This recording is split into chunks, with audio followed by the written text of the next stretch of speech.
Good morning, friends. Welcome back. Rather, welcome for the first chapter, first unit of CA Foundation Economics. अब यहाँ पे हम लोग देखने क्या वाले हैं? ओके, तो नाम ही बता रहा है। चैप्टर का नाम क्या देखा आप लोगों ने? एक बार और चलते हैं, 1-2 मिनट सिर्फ. Let's go back to the name of the chapter. The name of the chapter is भाई खेल क्या कर रहा? Business economics. क्या नाम लिखा हमने? Business economics. सी फाउंडेशन में ना we are going to look into this. हम सिर्फ इकोनॉमिक्स नहीं देख रहे, हम क्या देख रहे हैं? Business economics. अब ये दो वर्ड्स है यहाँ पे, राइट? बिजनेस एक वर्ड है और इकोनॉमिक्स एक वर्ड है. तो पहले हम ये दोनों वर्ड्स का मतलब समझ लेते हैं, फिर ये समझते हैं कि भाई बिजनेस इकोनॉमिक्स किस चिड़िया का नाम है. तो पहला वर्ड क्या है? बिजनेस. सॉरी, पहला वर्ड बाद में देखते हैं, हम दूसरा वर्ड पहले देखते हैं. ये हमको सबको मालूम है, इकोनॉमिक्स. अब इकोनॉमिक्स कौन से वर्ड से आता है ये भी हमको मालूम है. It comes from the word oikonomia. Okay, अब ये ओइकोनॉमिया का मतलब क्या है? सिंपल मीनिंग है कि it is known as the science of house hold. क्या बोला इसको? साइंस. यानी इकोनॉमिक्स क्या है? साइंस. किसका? घर का. अब ये घर का मतलब क्या? तो कैसे घर अपने बजट में, अपने मंथली रेगुलर इनकम में चलता है. How does a family manages its wants and its resources. Simple, right? हर महीने आपके घर में जो पैसा आता है वो कैसे आपके पेरेंट्स प्लान करके आपकी अलग अलग, पूरे घर की अलग अलग वांट्स में यूज़ करते हैं. That is what economics is all about. तो इकोनॉमिक्स का क्या बोला गया? It is a science of house hold. तो ये बात तो पक्की हो गई कि इकोनॉमिक्स ये साइंस है. अब ये साइंस बोल के आया कब, राइट? ये तो बहुत पुराना साइंस है. आपको अगर मालूम होगा तो आर्य चाणक्य वगैरह के टाइम से इकोनॉमिक्स साइंस है. उन्होंने अर्थशास्त्र करके बुक लिखी हुई है. लेकिन क्रेडिट इसको मॉडर्न वर्ल्ड में एज अ साइंस सबके सामने लाने का किसको मिला? तो ये क्रेडिट मिला मिस्टर एडम स्मिथ को. अब साइंस क्या है ये भी समझ लेते, फिर आगे और चलते. ये साइंस का क्या मतलब है? तो साइंस का मतलब है systematic body of knowledge. Systematic body of knowledge related to a particular field of study. Related to particular field of study. तो किसी भी एक फील्ड का सिस्टमैटिक नॉलेज जब आप एक जगह पे लेके आते हो तो वो बन जाता है साइंस. ओके, तो इकोनॉमिक्स भी सिस्टमैटिक बॉडी ऑफ नॉलेज है. और ये सिस्टमैटिक बॉडी ऑफ नॉलेज सबके सामने पहली बार जो लाया वो लाया मिस्टर एडम स्मिथ ने. एडम स्मिथ साहब ने एक बुक लिखी थी. वो बुक का नाम था an inquiry into nature and causes of wealth of nations in the year 1776. आपको नोट्स में, टेक्स्ट बुक में मिलेगा, आपको वो अंडरलाइन करना है. An inquiry into nature and causes of wealth of nations 1776 में. यानी एडम स्मिथ साहब पहले इकोनॉमिस्ट बन गए जिन्होंने इकोनॉमिक्स को एज अ साइंस, एक सिस्टमैटिक बॉडी ऑफ नॉलेज बोल के दुनिया के सामने रखा. इसीलिए इनको फादर ऑफ मॉडर्न इकोनॉमिक्स भी बोलते हैं. ओके, यही इकोनॉमिक्स को शुरुआती पीरियड में मेरे हिसाब से जितना मुझे याद है 19वीं सेंचुरी तक पॉलिटिकल इकोनॉमिक्स बोला जाता था. Political economy. बाद में जाके इसको हम अभी इकोनॉमिक्स या बिजनेस इकोनॉमिक्स या अलग अलग नामों से, क्योंकि उसके कैरेक्टरिस्टिक्स अलग अलग है, उस हिसाब से हम जानने लग गए. तो अब ये इकोनॉमिक्स लाने का काम तो मिस्टर एडम स्मिथ साहब ने किया. इन्होंने बोला व्हाट इज इकोनॉमिक्स? तो उन्होंने बोला it is a science of wealth. कि कैसे कोई कंट्री, कैसे कोई इंडिविजुअल पैसा कमाता है और कैसे ये पैसे को संभाले रखता है. That is what Adam Smith said. अगला इसकी वजह से क्या हो गया? सी, ये पीरियड याद लो, 1776, just the beginning of industrialization. तो वो पीरियड में क्या हो गया था, इकोनॉमी ये अमीर और गरीबों में बढ़ गई थी, हैव्स और haves not, rich and poor. और वेल्थ बेसिकली कॉन्सेंट्रेटेड किसके हाथों में थी, तो रिच लोगों के हाथ में थी, पैसे वाले लोगों के हाथ में थी। तो कुछ लोगों को, यानी जो हैव नॉट्स थे, जो गरीब वर्किंग क्लास लोग थे, इनको लगने लगा यार इकोनॉमिक्स से हमारा साइंस नहीं है, okay, because it is the science of wealth, और हमारे पास तो वेल्थ ही नहीं है। तो एक दूसरा थॉट प्रोसेस आया एडम स्मिथ साहब के बाद। ये जो थॉट प्रोसेस था, ये मिस्टर AC पिगू नाम के इकोनॉमिस्ट है, और उसमें इवन अल्फ्रेड मार्शल साहब, जो बहुत बड़ा नाम है इकोनॉमिक्स में, ओके, हम लोग मेजर थियोरीज इनकी ही देखेंगे। अल्फ्रेड मार्शल साहब भी आए उनके साथ, और जो है मिसेस जोएन रॉबिन्सन, ऐसे कुछ बड़े बड़े नाम आए। इन लोगों ने बोला भाई it is not a science of wealth, it is a science of material wellbeing. ये जो डेफिनेशन था ये हैव नॉट्स के एंगल से था। ये डेफिनेशन में क्या बोला कि कैसे कोई बंदा अपने मनी को मटेरियल वेलबींग के लिए यूज करता है, अपने रिसोर्सेस को मटेरियल वेलबींग के लिए यूज करता है। अब मटेरियल और इमटेरियल मतलब क्या, तो मटेरियल मतलब जो चीज़ों से सेटिस्फैक्शन मिलता है, राइट, और इमटेरियल मतलब जो बिना किसी चीज़ या सर्विस के सेटिस्फैक्शन मिलता है, ना कोई चीज़ यूज़ की ना कोई सर्विस यूज़ की। जैसे आप एक्सरसाइज करते हो, that is immaterial wellbeing, right. आपको खाना चाहिए, आपको घर चाहिए, आपको गाड़ी चाहिए, आपको मोटरसाइकिल चाहिए, आपको जूते चाहिए, आपको चप्पल चाहिए, आपको कपड़े चाहिए अच्छे, ये सब मटेरियल चीज़ों से जो आता है, वस्तु स्वरूप चीज़ें या सर्विसेज से जो आता है वो है मटेरियल वेलबींग। और जो इंटरनल है, सोल को जो मिलता है, राइट, या हमारे दिल से जो आता है, that is immaterial wellbeing. Immaterial wellbeing का वैसे भी इकोनॉमिक्स में कोई वैल्यू नहीं है। तो इकोनॉमिक्स क्या, पैसे से जो वेलबींग कमाया जा सकता है, तो कैसे कोई बंदा अपने रिसोर्सेज से अपना वेलबींग यानी एक ढंग का लाइफ जी सकता है। तो ये पिगो और अल्फ्रेड मार्शल साहब ने ये डेफिनेशन लाई। बट अब प्रॉब्लम क्या हो गया कि ये दोनों जो डेफिनेशंस थी ये क्लास वॉर में अटक गई। एडम स्मिथ साहब की डेफिनेशन थी वो थी हैव्स के एंगल से, और पिगो और अल्फ्रेड मार्शल साहब की जो डेफिनेशन थी वो थी हैव नॉट्स के एंगल से, यानी रिच और पुअर। तो भाई जो अगले इकोनॉमिस्ट आए वो बोले आप गधे हो, आप इकोनॉमिक साइंस है, इसको क्लास वॉर में अटकाने की कोई जरूरत नहीं, it is a science for all, rich या पुअर का नहीं, सबका साइंस है। और ये सबसे ज़्यादा एक्सेप्टेड डेफिनेशन ये साहब ने दी, जो दुनिया में सबसे ज़्यादा आज भी मानी जाती है।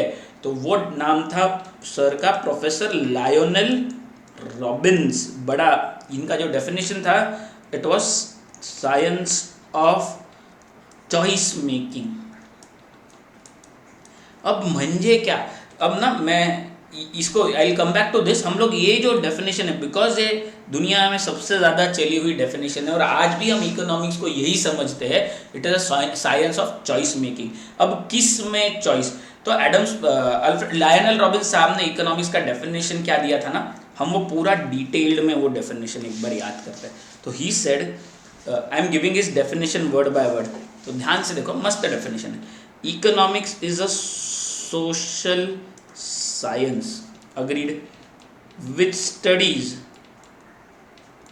क्या स्टडी करता है, ह्यूमन बिहेवियर, ओके, इंसान का बिहेवियर, ठीक है, कोई प्रॉब्लम नहीं, human behaviour as a relationship, human behaviour as a relationship, किन चीज़ों में का relationship, between ends and scarce means.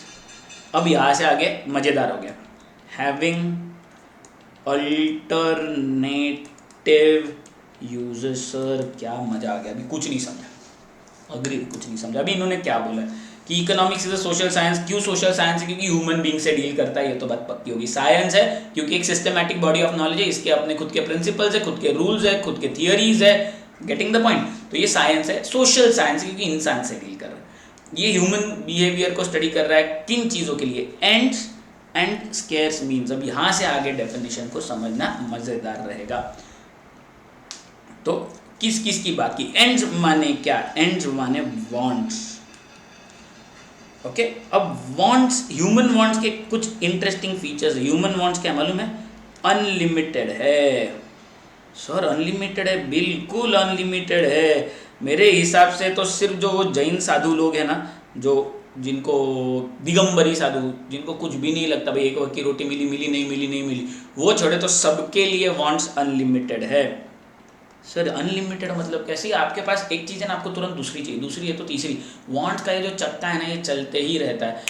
आप गरीब हो, आपके पास कुछ नहीं है, आपको कपड़े चाहिए, कपड़े आ गए, फिर आपको रोटी चाहिए, रोटी आ गई, आपको मकान चाहिए, मकान आ गया, साइकिल चाहिए, साइकिल आ गई, टू व्हीलर चाहिए, टू व्हीलर आ गई, आपको कार चाहिए, कार आ गई, अपना एरोप्लेन चाहिए, अपना एरोप्लेन आ गया, वो एरोप्लेन को लैंड करने के लिए भाई अपना खुद का एयरपोर्ट चाहिए, अपनी खुद की फैक्ट्री चाहिए, बड़ा ऑफिस चाहिए चाहिए चाहिए चाहिए चाहिए चाहिए, ये एंड होता नहीं है। तो human wants are unlimited, they are never limited, unlimited है, खत्म नहीं होते, राइट। और सी ह्यूमन लाइफ है क्या? Basically human life is all about satisfying wants. then they may be physical, they may be emotional, they may be monetary, they may be related to our health, हर चीज़ है। तो यही तो life है यार, पैदा होने से लेके मरने तक वांट्स ही है ना। और मरने के बाद भी अपने को जलाने की वांट है, गेटिंग द पॉइंट। तो wants are how unlimited, okay. अब दूसरी तरफ क्या है? एक तरफ तो वांट्स है, दूसरी तरफ क्या है? मीन्स। मीन्स मतलब रिसोर्सेस। बहुत लोगों को लगता है सर रिसोर्सेस में क्या चीज़ें आनी चाहिए? हर वो चीज़ जिसको वैल्यू इन एक्सचेंज है, उसके बदले में आपको कुछ दूसरा मिलेगा। बहुत लोगों को लगता है सिर्फ रिसोर्सेज मतलब सिर्फ पैसा, नहीं, सिर्फ पैसा नहीं, हर चीज़ जिसको वैल्यू इन एक्सचेंज, आप जिसके बदले में आपकी वांट सेटिस्फाई कर सकते हो। एक एग्जांपल लेता हूँ कि भाई मेरे पास let us take for example एक एक्स्ट्रा जोड़ी कपड़ा है, मुझे भूख लगी है लेकिन खाने की चीज़ नहीं है, मैं रास्ते पे निकला, किसी के पास फल थे, मैंने बोला भाई तू ये कपड़ा रख ले, मेरे को फल दे दे। तो सी ये मेरे पास का जो ड्रेस है वो भी मेरे रिसोर्स है, उसके बदले में मेरी वांट सेटिस्फाई हो सकती है। सो रिसोर्सेज मतलब हर वो चीज़ जो आपकी वांट सेटिस्फाई करने के लिए आप यूज़ कर सको, इंक्लूडिंग मनी। मनी तो सबसे अच्छा रिसोर्स है। अब रिसोर्सेज की बात क्या की? तो रिसोर्सेज को क्या बोला मालूम है? They are scarce. स्केर्स मतलब क्या? लिमिटेड।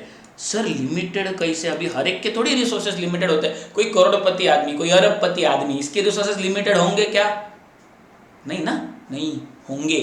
करोड़पति आदमी के भी, अरबपति आदमी के भी, फिर आप टाटा ले लो, अंबानी ले लो, या आप इवन बिल गेट्स ले लो, जुकरबर्ग ले लो, ये जितने पैसे वाले लोग हैं इनके रिसोर्सेज भी लिमिटेड है इन रिलेशन टू वांट्स। किसके रिलेशन में? In relation to wants. तो ये जो स्केर्सिटी है एब्सोल्यूट स्केर्सिटी नहीं है, ये जो स्केर्सिटी है ये रिलेटिव स्केर्सिटी है।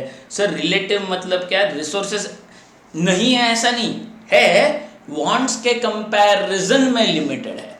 रिसोर्सेज नहीं है ये बात ही नहीं है, रिसोर्सेज है, वांट्स के कंपैरिजन में लिमिटेड है। इसके लिए रिसोर्सेज को क्या बोला है? Relatively scarce. ओके, तो वांट्स हमने देखा अनलिमिटेड है, रिसोर्स रिलेटिवली स्केर्स है। वांट्स का एक और इंटरेस्टिंग फीचर है, वांट्स आर ग्रेडेबल। ग्रेडेबल मतलब मोस्ट इंपॉर्टेंट से लीस्ट इंपॉर्टेंट तक आप इसको रैंक कर सकते हो। ओके, मोस्ट इंपॉर्टेंट से लीस्ट इंपॉर्टेंट तक, कि भाई ये अभी ज़्यादा जरूरी है, ये थोड़ी कम जरूरी है, बाद में की तो भी चलेगी, ऐसा आप इनको ग्रेडिंग कर सकते हो। मोस्ट इंपॉर्टेंट थोड़ा कम, थोड़ा कम, थोड़ा कम, थोड़ा कम, importance wise. Okay, and resources कैसे है? सी रिसोर्सेस, ये पूरा इकोनॉमिक्स का जो ये क्वेश्चन आता है ना, satisfaction of want, choice making, choice making की जो जड़ है वो क्या है?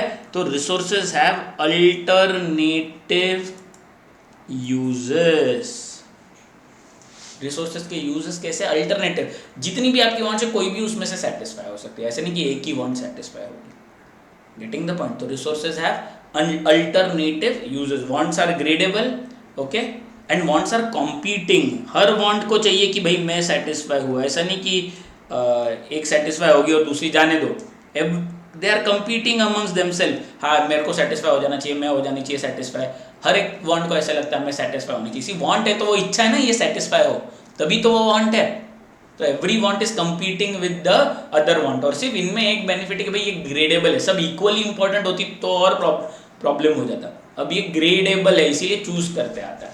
तो अब एक एग्जाम्पल लेते हैं ये पूरे सिनारियो को समझने के लिए। यहाँ पे भी एक एग्जाम्पल दिया, मैं सेम एग्जाम्पल, मोरलेस सिमिलर एग्जाम्पल लेता हूँ कि भाई आपको आपकी मम्मी ने बोला बेटा ये 1000 रुपये ले, जा तेरे को क्या करना है कर। अब आपके सामने 4 वांट्स है। आपको ना स्कूल की फीस भरनी है, उसको 500 रुपये लगने वाले। ओके, आपको बुक्स खरीदनी है, टेक्स्ट बुक्स, उसको 500 रुपये लगने वाले।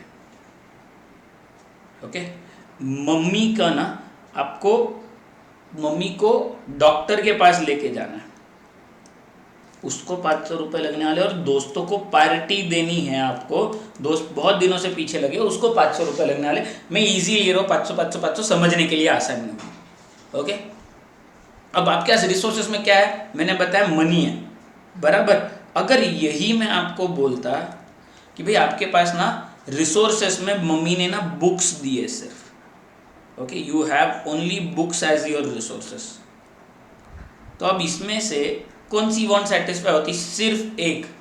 बाकी वांट्स के लिए आपको सोचने की जरूरत पड़ती ही नहीं, क्योंकि रिसोर्सेस हैव स्पेसिफिक यूज और ईयर। बुक्स, आपकी बुक्स की वांट सेटिस्फाई करते थे और कोई वांट सेटिस्फाई नहीं करते थे, राइट। अब प्रॉब्लम कब आता है? आपके पास मम्मी ने क्या दिया? पैसा दिया है। अब ये पैसे का क्या यूज है? अल्टरनेटिव यूज है, आप कोई भी वांट सेटिस्फाई कर सकते हो। अब सवाल उठता है, सर कौन सी करूँ? स्कूल फीस भरूँ, बुक्स लाऊं, डॉक्टर के पास जाऊँ, पार्टी करूँ? अब ये सारी कंपीटिंग है, सबको सेटिस्फाई कर होने की इच्छा है। अब हम इसको क्या करेंगे? हम इसको ग्रेड कर सकते हैं। ग्रेड यानी रैंक दे सकते हैं। इंपॉर्टेंट कौन सा? आप मेरे को पूछोगे सर डॉक्टर सबसे इंपॉर्टेंट, मम्मी पहले यार, बाकी सब बाद में। स्कूल फीस सेकंड, उससे कम इंपॉर्टेंट बुक्स, और लास्ट वाली पार्टी। अब ये हो गया चॉइस मेकिंग, आपको चूज करना है 4 में से 2 वांट्स। इसीलिए इकोनॉमिक्स को बोला गया है साइंस ऑफ क्या? Choice making. यहाँ क्या करना पड़ा आपको? चूज करना पड़ा, और कुछ वांट सेटिस्फाई हुई, कुछ नहीं हुई। इसीलिए रिसोर्सेस कैसे निकले हमारे? Limited in comparison to wants. तो कोई बोलेगा सर मम्मी ने अगर 2000 दे दिए होते तो क्या मेरा प्रॉब्लम सॉल्व हो जाता? बेटा फिर तू 4 वांट नहीं रखता ना, समझा क्या? जब मेरे पास पैर में चप्पल नहीं थी, जब मैंने पैसा कमाया, पहली चीज़ लगी मेरे को यार चप्पल ले लेते। जब चप्पल ले ली, पैसा और आ गया, फिर लगा यार अच्छा जूता ले लेते। फिर अच्छा जूता लेने के बाद और पैसा का ब्रांड वाला जूता लेते। तो इंसान रुकता नहीं है, इच्छाएं कभी रुकती नहीं। जैसा पैसा आता ना, पैसे आने के पहले ना हमारी इच्छाएं आगे भाग जाती है, राइट। सादी साइकिल भी चलाने वाला आदमी आज सोचता है यार मेरे पास ना वो हैर्ले डेविडसन होनी चाहिए। जैसा पैसा आ जाता है तो वांट बढ़ती ही रहती है, वांट रुकेगी नहीं। तो 2000 आ गए, इसका मतलब उसकी रिसोर्सेस आ गए, सेटिस्फाई होगी सारी वांट्स। नहीं, वांट्स तो बढ़ती जाती है ना। हनुमान जी की पूछे वो कितनी भी लंबी करो, खत्म नहीं होने वाली। तो ये था प्रोफेसर लायनल रॉबिन्स साहब का डेफिनेशन ऑफ इकोनॉमिक्स, और यही हाउस होल्ड को भी अप्लाई करता है कि महीने का बजट, रिसोर्सेस फिक्स है और उसमें आने वाली वांट्स बहुत ज़्यादा है, तो कैसे कोई घर अपनी ये वांट्स को अपने बजट में मैनेज करने की कोशिश करता है। इलेक्ट्रिसिटी बिल भरना है, दूध का खर्चा, पानी का यानी light bill, sorry water bill, mobile bill, सब्जियों का खर्चा, किराने का खर्चा, बाइयों का जो घर में बाइयाँ काम करती है उनका पेमेंट, आपकी स्कूल के कॉलेजेस के खर्चे, आपकी बुक का खर्चा, आप पे का खर्चा, बाकी घर चलाने के छुटपुट खर्चे, बीच में हफ्ते में एक बार होटलिंग भी करना है। तो ये सारी वांट्स कैसे वो हाउस होल्ड लिमिटेड रिसोर्सेज में फिट करता है। और यही इसको, चलो ना आपको एक एग्जांपल भी देता है। जब स्कूल खुलने का महीना आता है, मई जून का वगैरह महीना आता है, मई वगैरह का, जब आपकी फी वन टाइम, जो सी ये मैं जिनको बताऊंगा किसको, ये मिडिल क्लास या लोअर मिडिल क्लास फैमिली को, रिच फैमिलीज को जनरली बच्चों को वो पता नहीं चलता या वो पिंच उनको फील नहीं होती, लेकिन ये मिडिल क्लास और लोअर मिडिल क्लास फैमिली को तुरंत ही एग्री करेंगे। स्कूल खुलने के महीने में, क्योंकि स्कूल का एक साथ पूरा खर्चा आ जाता है, और ग्रेडेबल अगर हम बोले तो वो सबसे इंपॉर्टेंट आ गया, तो वो महीने में आप देखो होटलिंग बंद, मूवी बंद, बिन काम के जो खर्चे रहते हैं जो लीस्ट इंपॉर्टेंट है वो सबसे वो महीने में बंद हो जाते हैं। क्यों? क्योंकि भाई बहुत इंपॉर्टेंट खर्चा आ जाता है वो महीने में, और उसको आपको पहले सेटिस्फाई करना है। ये सारा डिसीजन मेकिंग, ये सारा choice making is economics. Clear? तो ये लायनल रॉबिन्स साहब की देने ये डेफिनेशन इंटरेस्टिंग और सबसे अच्छी डेफिनेशंस में से एक है। मेरी खुद की भी फेवरेट डेफिनेशन है प्रोफेसर लायनल रॉबिन्स की, साइंस ऑफ चॉइस मेकिंग। लेकिन ये सारे इकोनॉमिस्ट्स ने क्या किया, माइक्रो एंगली डेफिनेशन को रखा, हर डेफिनेशन को, कि इंडिविजुअलिस्टिक अप्रोच रखा, माइक्रो इकोनॉमिकल अप्रोच रखा।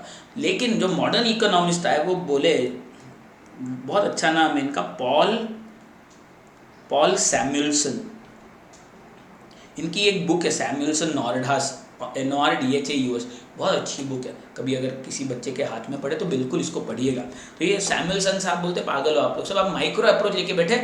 सी, एक इंडिविजुअल डेवलप होगा तो कंट्री डेवलप होगी, ऐसा नहीं, आप उल्टा एंगल रखना है। कंट्री ग्रो होगी, कंट्री डेवलप होगी तो उसके बेनिफिट्स जो है वो इंडिविजुअल्स तक पहुंचेंगे और इंडिविजुअल्स खुश होंगे। तो he said economics is a science of dynamic growth. कैसे कोई इकोनॉमी, ये जो एवर चेंजिंग वर्ल्ड है, डायनामिक वर्ल्ड है, इसमें ग्रोथ या डेवलपमेंट अचीव करती है, और कैसे ये ग्रोथ या डेवलपमेंट के बेनिफिट्स ये नीचे के लेवल तक हर इंडिविजुअल तक पहुंचते हैं।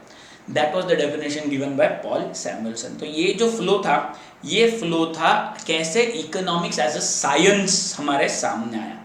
अब आपको एक और बात मैं बता दूं, बहुत लोगों को शायद नहीं मालूम है, इकोनॉमिस्ट्स जो है ये अलग अलग स्कूल ऑफ थॉट्स के हिसाब से, अलग अलग पीरियड के हिसाब से डिवाइडेड है।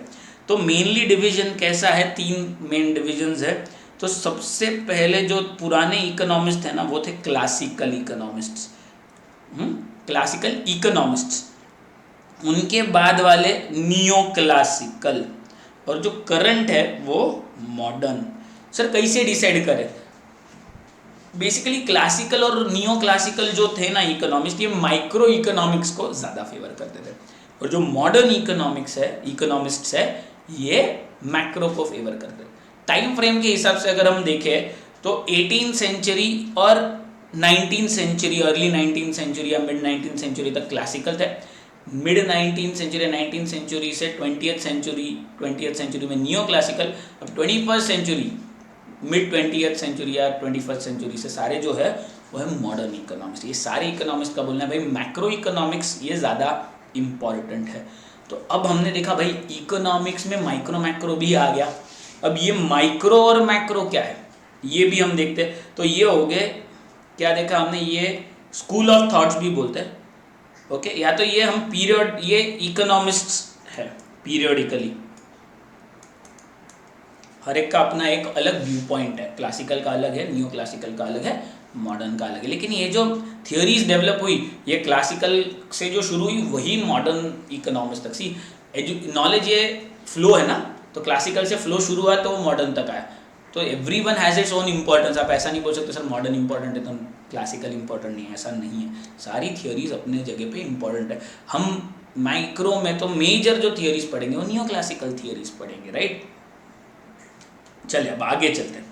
तो मैंने जैसे बताया भाई फिर इकोनॉमिक्स को तो 2 हिस्सों में बांटा गया, माइक्रो और macro. Micro comes from the Greek word mikros which means small. Macro comes from the Greek word makros which means large. ये दोनों काम डेफिनेशन नाम लाने का श्रेय किसे जाता है, तो रैग्नर फ्रिश, ओके। तो रैग्नर फ्रिश साहब जो थे ऑस्लो यूनिवर्सिटी के, इन्होंने माइक्रो और मैक्रो ये 2 वर्ड्स कॉइन किए। माइक्रो इकोनॉमिक्स और मैक्रो इकोनॉमिक्स ये 2 मेन ब्रांचेज है इकोनॉमिक्स की। माइक्रो इकोनॉमिक्स क्या करती है, तो ये इंडिविजुअल का व्यू पॉइंट देखती है, और मैक्रो ये ग्रुप का व्यू पॉइंट देखते हैं। तो इसको इंडिविजुअलिस्टिक अप्रोच बोलते हैं, इसको एग्रीगेटिव अप्रोच बोलते हैं। यानी अगर हम बात करें तो कैसे कोई इंडिविजुअल अपनी वांट्स के लिए काम करेगा, individual person, individual demand, individual supply, individual product की प्राइस, इंडिविजुअल का इनकम, ये सब चीज़ें। और मैक्रो में आएगा नेशनल लेवल का इनकम, नेशनल लेवल का आउटपुट, नेशनल लेवल का expenditure, national savings, national investment, ये सारी चीज़ें। तो मैक्रो लेवल और माइक्रो लेवल ये दोनों इकोनॉमिक्स में है। अब माइक्रो क्या कवर करता है, मैक्रो क्या कवर करता है, इसके लिए I want all of you to come down to your notes once more and then will go back to our work. एक 2 मिनट के लिए आप अपनी नोट्स में आ जाइए। ये देखो 1.6 में माइक्रो क्या कवर करता है, मैक्रो क्या कवर करता है। तो मैंने जैसे बताया micro is individualistic approach, individual को स्टडी करता है। Product pricing, okay. Price theory is the base of micro economics की किसी भी चीज़ की प्राइस कैसे डिसाइड होती है, तो उसमें लॉ ऑफ डिमांड और लॉ ऑफ सप्लाई आ गया। फिर फैक्टर्स ऑफ पेमेंट को कैसे payment, rent, wages, interest, profit दिया जाता है, तो ये फैक्टर प्राइसिंग आ गया। Factor pricing is factor payments, जो 4 फैक्टर्स ऑफ प्रोडक्शन उनको कैसे रेंट, वेज या इंटरेस्ट या प्रॉफिट दिया जाएगा। फिर कंज्यूमर बिहेवियर, इसमें मार्जिनल यूटिलिटी एनालिसिस आ गया। Economic condition of a section of people, ये एक वर्ड याद रखो, सेक्शन। यहाँ पे ये गड़बड़ हो जाती है लोगों की। सेक्शन ऑफ पीपल का मतलब क्या है भाई, एक पर्टिकुलर ही ग्रुप को स्टडी करे, पूरी कंट्री को नहीं। अगर economic condition of the economy as a whole या people in the country as a whole होता तो वो मैक्रो में आता, माइक्रो में नहीं आता। माइक्रो में क्या है, सेक्शन ऑफ पीपल। अगर मैं बोलूं कि let us study economic conditions, country level पे डिसाइड हुआ कि हमको गुजरात बॉर्डर के गोंडा आदिवासी लोगों की इकोनॉमिक कंडीशन स्टडी करनी है, तो कंट्री के एंगल से माइक्रो हो गया। Getting the point. और अगर मैं पूरे कंट्री के लोगों की करने की सोचता इकोनॉमिक कंडीशंस को स्टडी, तो वो मैक्रो होता है, ये माइक्रो है। बिहेवियर ऑफ फर्म्स, फर्म्स कैसे डिसाइड करती है what to produce, how to produce, for whom to produce, okay, ये सारी चीज़ें। लोकेशन ऑफ द इंडस्ट्री, कोई भी इंडस्ट्री कहाँ सिचुएट होती है, उसको लगने वाली चीज़ें वो कैसे डिसाइड करती है, वो लोकेशन के सिलेक्शन के पीछे क्या क्या थॉट प्रोसेसेस आते हैं, कैसे उसको वहाँ फैक्टर्स मिल रहे नहीं मिल रहे, ये सब स्टडी किया जाता है। तो ये सारा माइक्रो में आ गया। फिर मैक्रो में क्या हो गया, तो मैक्रो जैसे हमने बात किया overall economic, economy as a whole, individual को स्टडी नहीं करता है, it studies large economic aggregates, बराबर। ये सारी चीजें हमने देखी। अब मैक्रो में क्या है, national income, national output, country का income, general price level and interest rate, wholesale price, retail price, country में ऑन एन एवरेज चीज़ों की कीमतें क्या है, इंटरेस्ट रेट आरबीआई ने क्या डिसाइड किया हुआ है, balance of trade, international trade भी आ गया यहाँ पे, इंपोर्ट एक्सपोर्ट, इंपोर्ट और एक्सपोर्ट का डिफरेंस आ गया, बैलेंस ऑफ ट्रेड क्या है, बैलेंस ऑफ पेमेंट क्या है, external value of currency, exchange rate, जैसे डॉलर टू रुपी हम बोलते हैं ना, $1 ₹70, $1 ₹80, ये जो एक्सटर्नल वैल्यू है इंपोर्ट और एक्सपोर्ट की वजह से या इनफ्लो और आउटफ्लो ऑफ फॉरेन करेंसी की वजह से ये जो डिसाइड होती है वो external value of currency. Overall level of country के लेवल का सेविंग्स, कंट्री के लेवल का investment, level of employment in the economy and rate of economic growth, कितनी एम्प्लॉयमेंट है, कितनी अनएम्प्लॉयमेंट, इकोनॉमिक ग्रोथ की स्पीड क्या है, स्लो है, फास्ट है, हम डेवलपिंग इकोनॉमी है, डेवलप्ड इकोनॉमी है, ये सारी चीज़ें मैक्रो इकोनॉमिक्स में आती है। Now coming back to our study, हमने देखा माइक्रो और मैक्रो क्या भी, तो हमने इकोनॉमिक्स का एक बेसिक पूरा क्या थॉट प्रोसेस है वो देख लिया। फिर अब 2 वर्ड्स की हमने बात की थी, बिजनेस और इकोनॉमिक्स, बराबर। अब दूसरा वर्ड बिजनेस क्या है, राइट सर, इकोनॉमिक्स तो जान लिया, बिजनेस क्या है, तो व्हाट इज बिजनेस, किसी को मालूम है what is business? It's a very simple thing sir, पैसे कमाने के लिए किया गया काम म्हणजे बिजनेस। तो वो तो भाई एम्प्लॉयमेंट में भी करते, प्रोफेशन में भी करते, तो it is a continuous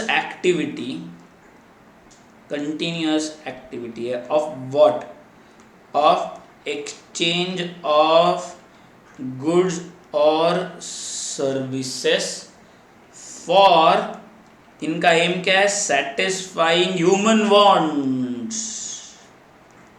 and for that, but main aim is with the aim of earning profit.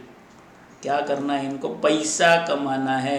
Human want satisfy करके, ह्यूमन वांट सेटिस्फाई करने के लिए जो भी गुड्स या सर्विसेज है वो देना, फिर वो प्रोड्यूस करना या तो ट्रेड करना उसमें, ओके, प्रोड्यूस करना या तो ट्रेड करना उसमें, ओके, मैं खुद बना रहा हूँ या खरीद के बेच रहा हूँ, हर वो चीज़ जिसका इंटेंशन है कि भाई ह्यूमन वांट सेटिस्फाई और मैं उसमें से पैसा कमाऊँ। और ये एक्टिविटी कैसी होनी चाहिए, कंटिन्यूस, ये बहुत इंपॉर्टेंट है। एक बार करते हो तो वो बिजनेस नहीं हो, जैसे आपके घर में रद्दी आती है, आप रद्दी बेच देते हो, तो क्या आप रद्दी वाले हो गए क्या? बोलो तो मेरी बात, नहीं ना, आप रद्दी वाले थोड़ी हो गए, क्योंकि आप वो कंटिन्यूस बेसिस पे नहीं कर रहे। तो business has to be a continuous activity, और मेन एम क्या, अर्निंग प्रॉफिट, और क्या एक्सचेंज कर रहे हो, गुड्स या सर्विसेज। तो ये सब करने के लिए बिजनेस को भी तो कितना सब सोचना है भाई। पहली चीज, व्हाट शुड आई प्रोड्यूस, मैं क्या प्रोड्यूस करूँ, क्या भाव पे बेचूं, किसको बेचूं, कैसे बनाऊं, रिसोर्सेस कहाँ से लाऊं, फैक्टर्स ऑफ प्रोडक्शन क्या लूं, इतना सब बिजनेस को सोचना है। तो business involves decision making also. तो बिजनेस का डिसीजन मेकिंग इतनी सारी, इसी पैसा कमाना है तो इतना सिंपल नहीं है। आप कुछ भी बना के बेचो ऐसा नहीं ना, आपको बनाना क्या है, कैसे बेचना है, क्या भाव पे बेचना, प्रॉफिट कैसे कमाओगे, बिजनेस में टिकोगे कैसे, डायनामिक वर्ल्ड है ये। तो ये सब समझना है, डिसीजन करना है। और अब जब आप ये डिसीजन मेकिंग को, बिजनेस के डिसीजन मेकिंग को कि कैसे प्रॉफिट कमाए, कैसे फैक्टर्स ऑफ प्रोडक्शन कैसे मिलाए, फैक्टर्स ऑफ प्रोडक्शन से मैक्सिमम आउटपुट कैसे लेके आए, मैक्सिमम प्रॉफिट कैसे हो, ये जितने भी सारे डिसीजंस है, क्या क्या डिसीजंस हमने देखे, what to produce, factors of production, इनके फैक्टर पेमेंट, मिनिमम कॉस्ट में कैसे आप मैक्सिमम आउटपुट लेके आओ, मैक्सिमम आपका प्रॉफिटेबिलिटी हो, ये सारी जो चीज़ें हैं ये सबके डिसीजन लेने हैं। और जब आप ये डिसीजन लेने के लिए, अब ध्यान से सुनो, ये बिजनेस हो गया। अब जब आप ये डिसीजंस लेने के लिए इकोनॉमिक्स अप्लाई करते हो तो ये बन जाता है business economics. Applying economical theories, economics के प्रिंसिपल्स, इकोनॉमिक्स के लॉज, ये सारी चीज़ें उठाओ, ये डिसीजन मेकिंग में लगाओ। और जब ये डिसीजन मेकिंग करोगे तो ये जो डिसीजन मेकिंग का प्रोसेस हो जाएगा, that is a process of business economics बन जाएगा। Okay, so the process of applying economics to business becomes business economics. तो ये जितनी भी थियोरीज या लॉज है इकोनॉमिक्स के, हम यहाँ अप्लाई करते हैं। तो इसका मतलब थियोरीज और लॉज की अगर बात करने लग जाए, इंडिविजुअल सी फर्म की हम बात कर रहे हैं, बिजनेस की बात कर रहे हैं, तो मेनली माइक्रो स्टडी यहाँ पे हो गया। तो बिजनेस इकोनॉमिक्स का मेन ओरिएंटेशन जो है वो माइक्रो इकोनॉमिक्स हो गया। अब डिसीजन मेकिंग आ गया, तो डिसीजन मेकिंग में हमको सिर्फ माइक्रो एंगल रख के चलता नहीं, तो मैक्रो की भी हेल्प लेनी है। क्योंकि आपको ये भी तो ध्यान रखना है कि कंट्री के लेवल पे क्या चालू है। आप इंडिविजुअल लेवल पे कुछ भी करते बैठो, कंट्री के लेवल पे अगर कुछ और ही चेंजेस हो गए तो आपके डिसीजन गलत हो जाएंगे। जैसे लॉकडाउन आ रहा है और आप इधर कुछ ना कुछ दूसरा ही करते बैठे हो काम अपना, तो आपके डिसीजन गलत हो जाएंगे। तो you need to think about it. So practical application of economics in business, तो ये जो है ना, ये प्रैक्टिकल साइंस है। Business economics is a practical science. Okay, pragmatic approach है, प्रैक्टिकल अप्रोच है, क्योंकि हम एक्चुअल बिजनेस में इकोनॉमिक्स को अप्लाई करेंगे, इकोनॉमिक की थियोरीज को अप्लाई करेंगे, इसीलिए ये हमारे लिए, आपके लिए ज्यादा इंपॉर्टेंट है।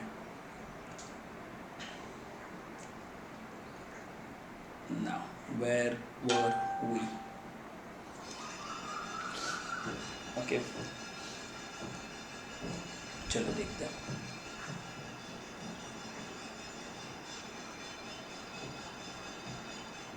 Business economics, also referred to as managerial economics, refers to integration of economic theory with business practice.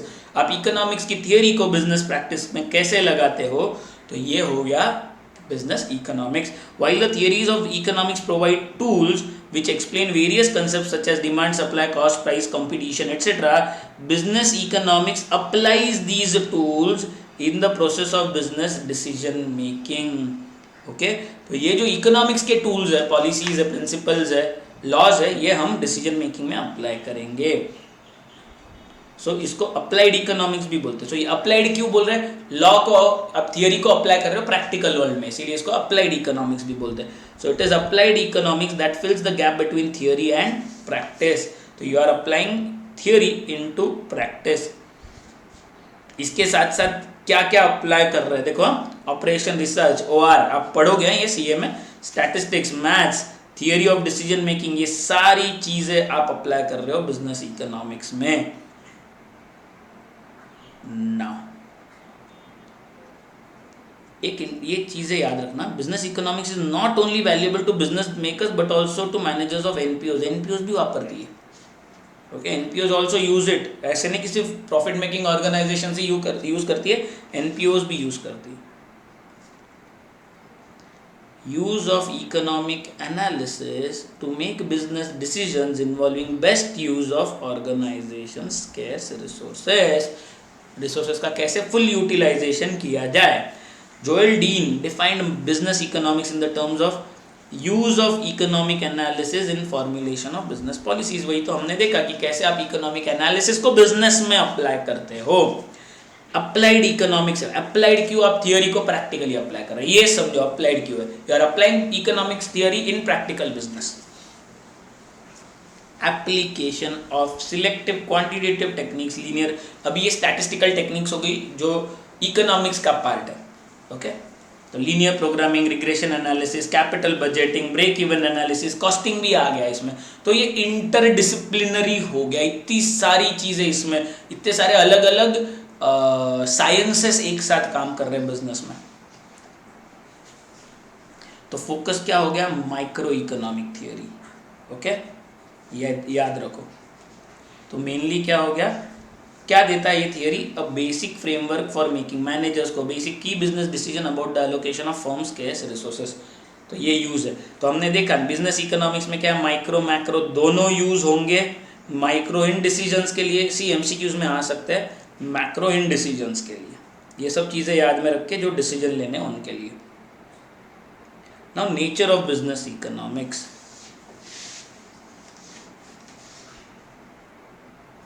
अब क्या करना है, तो अब बिजनेस इकोनॉमिक्स क्या करता है, business economics enables application of economic theory, logic and analytical tools to bridge the gap between theory and practice.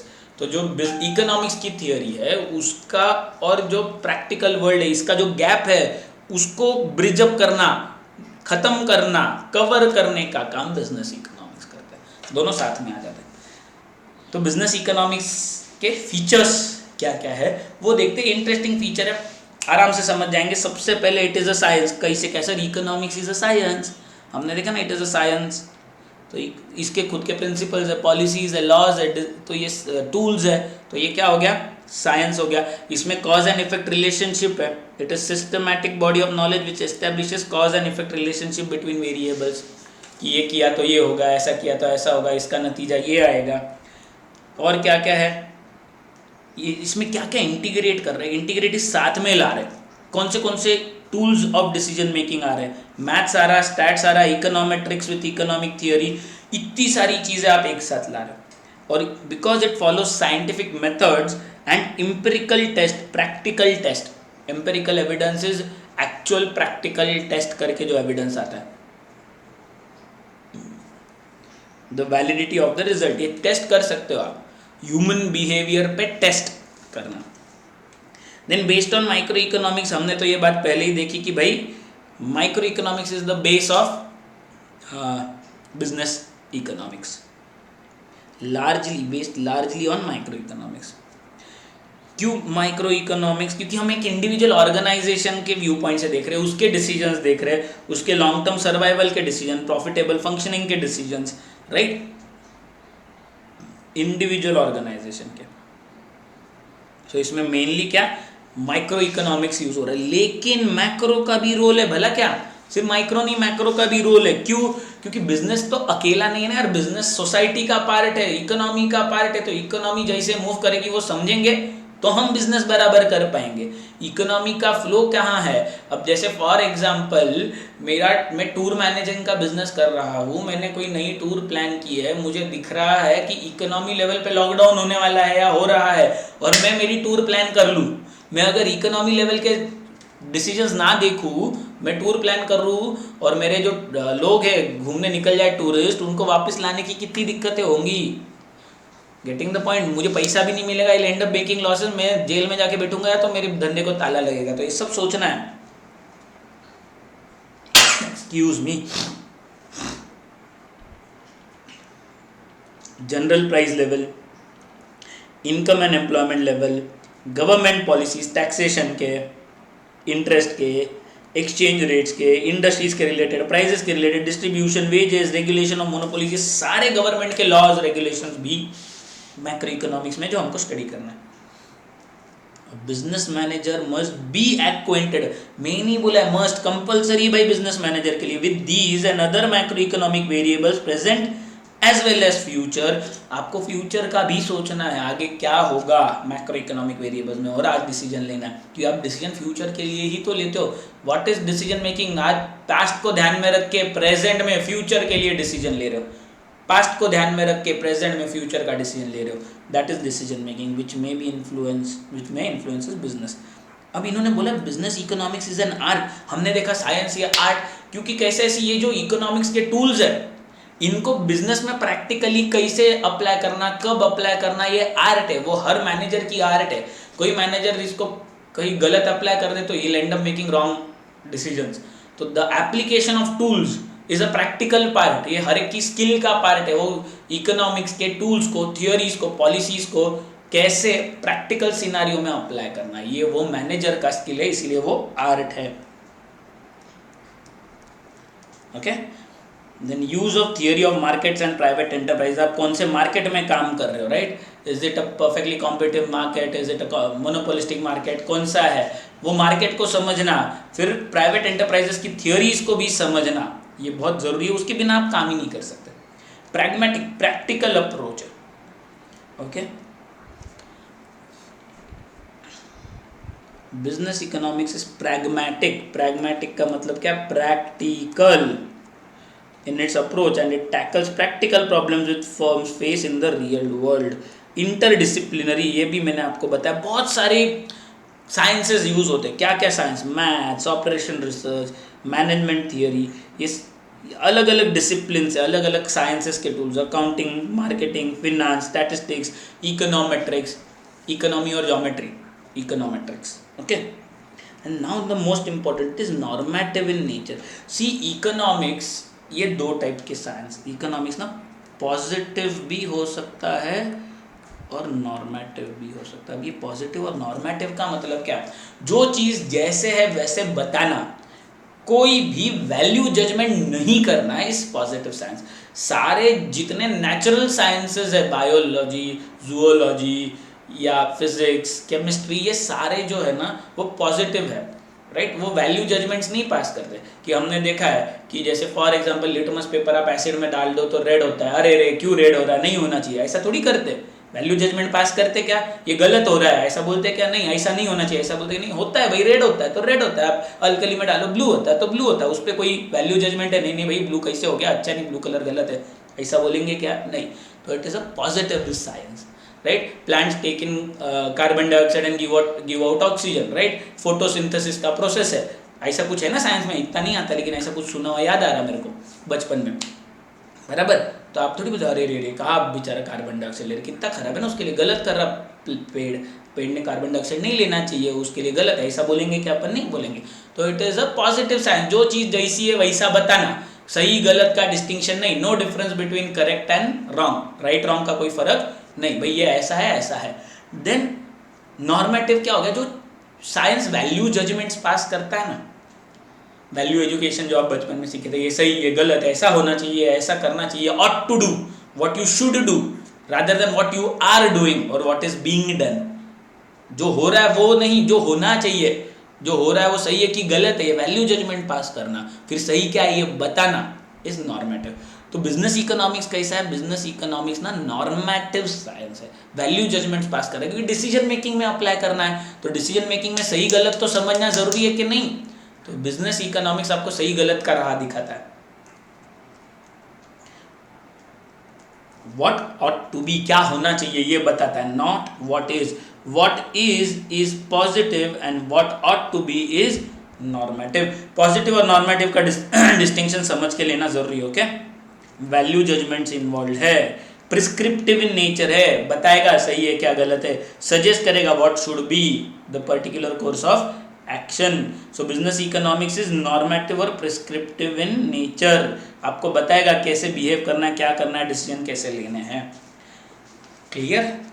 Next and most important part, scope of business economics. हमने देखा बिजनेस इकोनॉमिक्स माइक्रो और macro दोनों लेता है काम में, दोनों जो इकोनॉमिक्स के जो दो हिस्से हैं, माइक्रो इकोनॉमिक्स और मैक्रो, दोनों को साथ में यूज करता है। तो अभी ये किसको किस पर्पस के लिए यूज करता है? तो माइक्रो को अप्लाई किया जाता है ऑपरेशनल और internal issues, day to day काम के अपने बिजनेस के अंदर के इश्यूज, और मैक्रो इकोनॉमिक्स को एनवायरमेंटल और एक्सटर्नल इश्यूज, बिजनेस के बाहर के जो इश्यूज है उसके लिए मैक्रो इकोनॉमिक्स अप्लाई होता है। क्लियर? अब समझ के लेते हैं ये इंटरनल इश्यूज मतलब क्या, तो समझ के लेते हैं। I want all of you to read it line by line. Operational और इंटरनल इश्यूज मतलब क्या? All those issues that arise within the organization, जैसे कि मैंने बताया ऑर्गेनाइजेशन के अंदर के issues, and fall within the purview and control of the management. See, operational issues ऐसे हैं जो मैनेजमेंट कंट्रोल कर सकता है, ओके, लेकिन जो एक्सटर्नल इश्यूज है उन पे हमारा कंट्रोल नहीं है। जैसे फॉर एग्जांपल क्या प्रोड्यूस करना, ये हम कंट्रोल कर सकते हैं, लेकिन टैक्सेशन ये हम कंट्रोल नहीं करेंगे, वो तो गवर्नमेंट डिसाइड करेगा। तो माइक्रो इकोनॉमिक्स से कंट्रोलेबल फैक्टर्स से डील करेगा, मैक्रो इकोनॉमिक्स से अनकंट्रोलेबल या एक्सटर्नल फैक्टर्स से डील करेगा। इंटरनल इन नेचर, सो क्या? Choice of business, size of business, product decision, technology, factor क्या यूज करोगे, प्राइस क्या होगा, सेल्स प्रमोशन कैसे करोगे, फाइनेंस कहाँ से लाओगे, मैनेजमेंट ऑफ इन्वेस्टमेंट, आपकी इन्वेस्टमेंट्स को आप कैसे मैनेज करोगे, इन्वेंट्री को कैसे मैनेज करोगे, ये सब माइक्रो इकोनॉमिक्स कवर करेगा। तो पहला क्या है? Demand analysis and forecasting. आप माइक्रो इकोनॉमिक्स के जो टूल्स हम यूज करने वाले हैं डे टू डे बिजनेस में, उसमें सबसे पहले है डिमांड एनालिसिस एंड फोरकास्टिंग। आप क्या क्या चीज़ें बदलोगे, उससे आपकी डिमांड में क्या चेंजेस आएंगे, आपके प्रोडक्ट की डिमांड में, ये स्टडी करना है इस demand analysis and forecasting. Trying to forecast the changes in demand due to the changes in factors you want to change, might be price is one of the factor, या advertisement is the other factor. तो आप price बदलोगे तो demand पे आपके product के क्या फ़र्क पड़ेगा, आप एडवर्टीजमेंट ज़्यादा करोगे या कम करोगे तो डिमांड पे क्या फ़र्क पड़ेगा, ये राइट। क्या करोगे आप? Technique of predicting future demand for goods and services on the basis of past behaviour of factors which affect the demand. तो आपको करना क्या है? आपको एक्यूरेट फोरकास्टिंग क्यों चाहिए? To produce the required quantities at the right time. बराबर, अगर आपका फोरकास्ट बराबर रहा तो आप बराबर क्वांटिटी प्रोड्यूस करोगे, नहीं तो आप कम प्रोड्यूस कर दोगे या तो ज़्यादा प्रोड्यूस कर दोगे। तो ये जो है, ये डिसीजन के लिए टूल्स जो है वो आपको बिजनेस इकोनॉमिक्स से मिल जाएंगे। Then production and cost analysis. अब production analysis and cost analysis basically हम इनपुट और आउटपुट का रिलेशन यहाँ पे स्टडी करेंगे कि कैसे मिनिमम इनपुट में या तो गिवन इनपुट्स में मैक्सिमम आउटपुट आएगा। सी, क्या स्टडी करेंगे? गिवन इनपुट में मैक्सिमम आउटपुट, या आपका इनपुट बताया है, आपका आउटपुट मैक्सिमम होना चाहिए, या आपका आउटपुट बोल के रखा है ये आउटपुट लाना है, तो उसके लिए मिनिमम इनपुट्स कैसे लगेंगे। आउटपुट फिक्स है तो इनपुट्स मिनिमम, इनपुट्स फिक्स है तो आउटपुट मैक्सिमम, ये कोशिश करना इज प्रोडक्शन एनालिसिस। कम से कम कॉस्ट में ज़्यादा से ज़्यादा कैसे आप प्रोड्यूस करोगे, इसके लिए आप इकोनॉमिक्स को यूज़ करोगे यहाँ पे। तो relationship between inputs and output, optimum size of output, okay, minimum cost में आप क्या प्रोड्यूस कर पाओगे। तो टू एंश्योर मतलब क्या कि firm is not incurring undue cost, आपकी कोशिश ये रहनी चाहिए कि एक्स्ट्रा कॉस्ट ना हो। तो आपको ये प्रोडक्शन एनालिसिस इनेबल क्या करेंगे? चॉइस ऑफ अप्रोप्रिएट टेक्नोलॉजी, क्या टेक्नोलॉजी आपको यूज़ करनी है, selection of least cost input mix, मैंने जैसे बताया ना मिनिमम कॉस्ट पे प्रोड्यूस करना, to achieve technically efficient way of producing output given the inputs. तो टेक्निकल इफिशिएंट वे में जो भी बेस्ट पॉसिबल टेक्नोलॉजी उसमें मिनिमम कॉस्ट में आपको प्रोड्यूस करना है, ओके। तो आपको फिर कॉस्ट एनालिसिस भी हेल्प करेगा, किसके लिए कि कॉस्ट का बिहेवियर समझने के लिए, आपकी कॉस्ट वेरिएबल है, फिक्स्ड है, कैसी सेमी वेरिएबल है, तो वो आउटपुट के टर्म में, टाइम के टर्म में, साइज ऑफ प्लांट, ये सब चीज़ों को देख के को कॉस्ट एनालिसिस हेल्प करेगा। देखो, maximize profits by producing desired level of output at minimum possible cost, इतना सा है काम। Inventory management, okay, inventory management basically का काम कैसी, आप अगर ज़्यादा स्टॉक रख लो ज़रूरत से, फिर वो रॉ मटेरियल का हो या फिनिश गुड्स का, आपका उतना पैसा उसमें इन्वॉल्व हो जाता है, अटक जाता है, तो आपका इंटरेस्ट का कॉस्ट बढ़ता है, उतना कैपिटल अटक गया ना वो रॉ मटेरियल और फिनिश गुड्स में। तो ये होना चाहिए कि आपकी जो स्टॉक पड़ा है वो परफेक्ट हो, जितना आपको नया स्टॉक आने को समय लगेगा उतना ही स्टॉक आपके पास गोडाउन में पड़ा हो, कि वो नया स्टॉक आने को 8 दिन लगेंगे तो 8 दिन का ही स्टॉक हो, ओके तो एक इकोनॉमिस्ट थे जिनका नाम था पैरेटो, उन्होंने एबीसी एनालिसिस इसके लिए दिया था। तो एबीसी एनालिसिस के बेसिस पे आप इन्वेंट्री का स्टॉक भी रखोगे और कितनी इन्वेंट्री कब तक रखनी है, कैसे रखनी है, वो सब डिसाइड करोगे। बेसिकली इसको इन्वेंट्री एनालिसिस भी बोला जाता है। Work in progress, raw material and finish goods, ABC analysis. देखो inventory policies affect the profitability, की कॉस्टिंग बदल जाएगा ना, पैसा जितना अटकेगा इन्वेंट्री में उतना आपका कॉस्टिंग बदल जाएगा। ABC analysis, simple simulation exercises, mathematical models to help the firm maintain optimum stock. Optimum यानी जितना जरूरी है, मैक्सिमम नहीं। यहाँ पे ऑप्टिमम का मतलब मैक्सिमम नहीं है, जितना जरूरी है उतना, मिनिमम कॉस्ट आपको लगे जिसके लिए, ऐसा वाला। Market structure and pricing policies, आपको कितने लेवल की कंपटीशन फेस करनी पड़ रही है, आपका प्रोडक्ट का इलास्टिसिटी ऑफ डिमांड क्या है, उसके बेसिस पे आपने भाव क्या रखने, ये सारे डिसीजन मेकिंग आपको बिजनेस इकोनॉमिक्स में यानी माइक्रो इकोनॉमिक्स करने में हेल्प करेगा। तो डिग्री ऑफ मार्केट पावर यानी आपको कितनी मोनोपोली है, कंपटीशन कितनी है मार्केट में।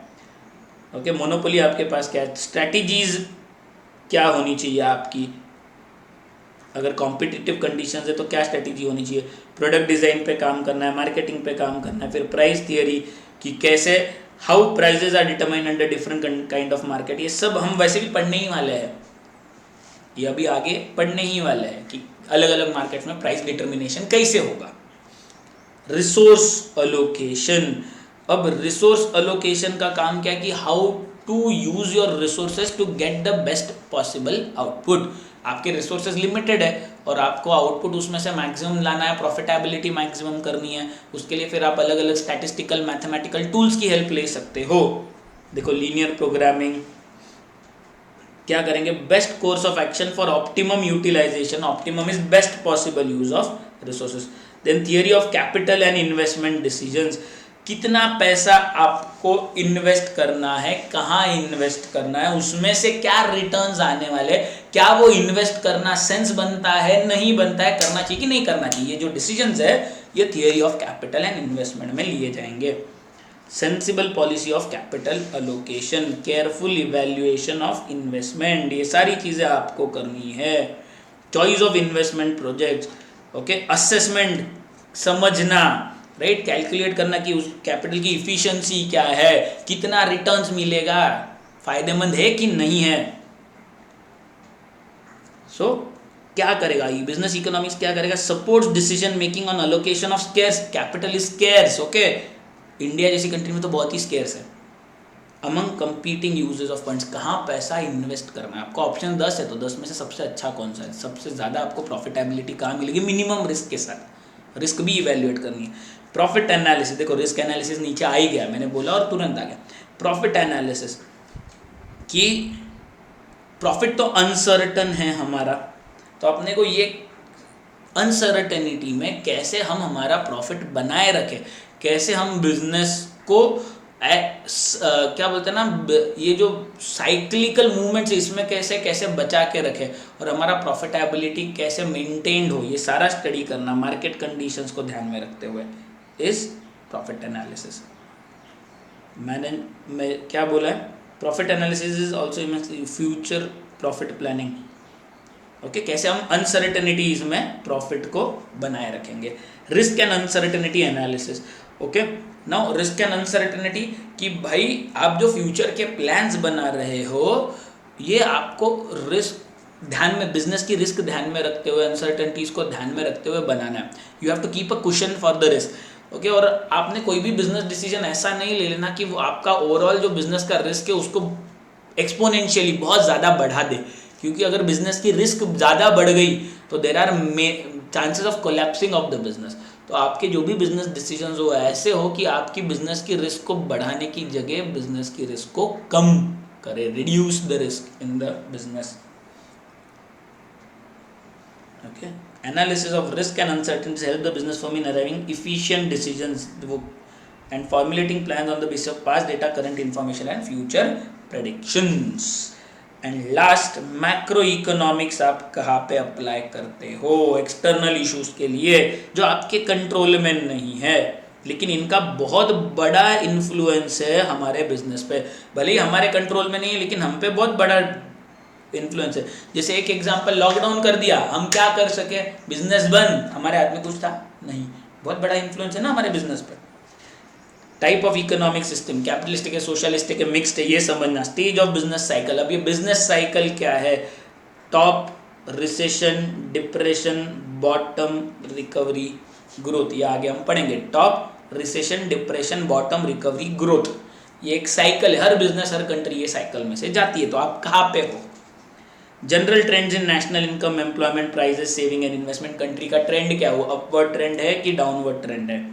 Governments economic policies, industrial policy कैसी है, कंपटीशन पॉलिसी कैसी है, monetary and fiscal policy, price policy, business friendly है कि बिजनेस एवर्स है। बिजनेस फ्रेंडली रहेंगे तो आपको बिजनेस बढ़ाने में कोई दिक्कत नहीं है, लेकिन अगर आपको लगता है कि बिजनेस के अगेंस्ट है तो भाई कंट्रोल कर लो, आप अभी नए डिसीजन मत लो, रुक जाओ। अच्छा गवर्नमेंट आने तक, प्रो बिजनेस गवर्नमेंट आने तक रुको। Working of financial sector and capital market, share market या तो बैंकिंग सिस्टम कैसे काम कर रहा है। सोशो इकोनॉमिक ऑर्गेनाइजेशन लाइक, हाँ इनका भी तो बहुत बड़ा रोल है, ट्रेड यूनियंस वगैरह का। इनका रोल याद ध्यान रखना, नहीं तो आपके फैक्ट्री में ताला लग सकता है, वो कभी भी स्ट्राइक कर लेंगे। तो इनके सबके role, producer and consumer unions, cooperatives, सबको लेके चलना है, because you are a social organization, business is a social activity, right. तो आपके सोशल ऑब्जेक्टिव्स है इनके लिए, इनको फुलफिल करके चलना है। And social and political environment, country में कैसा एनवायरनमेंट है, सोशल एनवायरनमेंट कैसा है, स्टेबल है, अनस्टेबल है, पॉलिटिकल एनवायरनमेंट कैसा है, ये समझ के बिजनेस डिसीजन लेने हैं। So business decision cannot be taken without considering these present and future environmental factors. हमारा इस पे कोई भी कंट्रोल नहीं है, तो आपको क्या करना है, fine tune its policies to minimize their adverse effect. हमारे पॉलिसीज ऐसे होने चाहिए कि इनका जो फटका पड़ेगा वो कम से कम पड़े। Okay, so with this we are through with the chapter of business economics. It is a interesting chapter. आप word by word, line by line आप आज घर पे बैठ के ये चैप्टर को पढ़ोगे। कोई भी डाउट आया तो बेझिझक feel free to ask. Okay, stay home, stay safe.